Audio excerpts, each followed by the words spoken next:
And we're going to pick up on that claim now with France 24's Wassim Nasr. Thanks for joining us.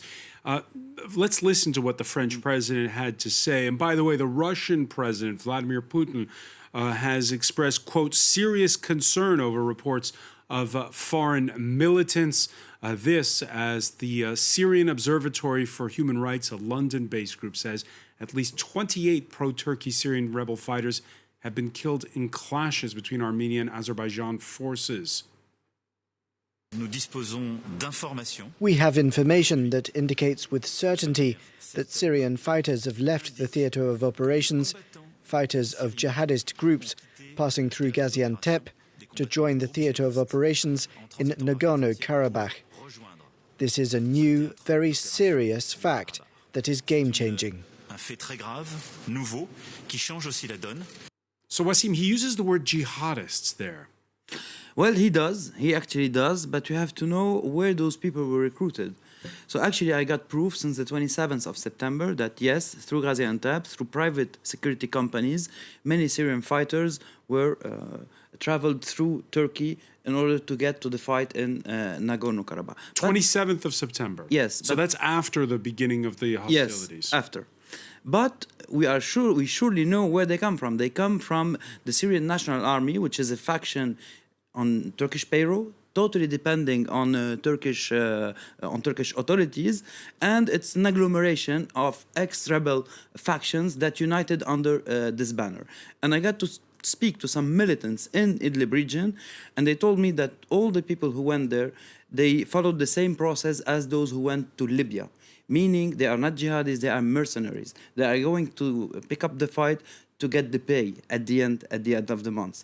But for sure, the rally, the rally call is around jihad for them, in order for Erdogan to rally Arab fighters. While he rallies Turkish fighters, we're talking about nationalism.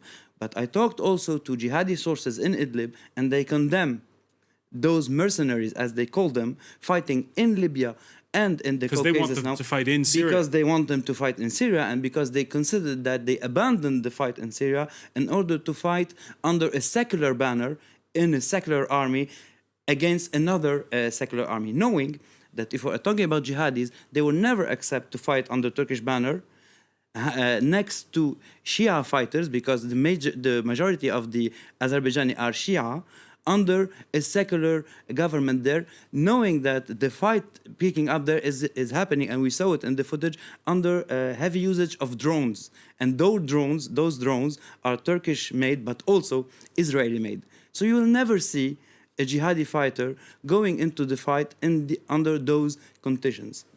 Speaking to Le Monde, some of these foreign mercenaries say, well, they went for the money because it's between 1,300 and 2,000 euros. And right now in Syria, there is no money. There's no jobs. And it's way higher than the average wage in Idlib. And they're also saying that they left more than a week ago. So in other words, this is further confirmation there was a troop buildup before the hostilities began. Of course, we began hearing rumors about this. I told you I got to confirm it on the 27th, but rumors were happening even before this date. So of course there was a buildup of force in order to involve them. If you want more details, I was told that they were told that they were going to be guarding some outposts and not contributing to the fight.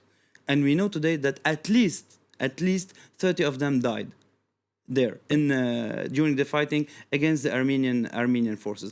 But it's really important to explain that those fighters, even if they are fanatics, being fanatics, all jihadis are fanatics, but not all fanatics are jihadis. And not all mercenaries are fanatics too. So we have to make a difference to see who's fighting under the banner of jihad and who's fighting under the Turkish banner for the money.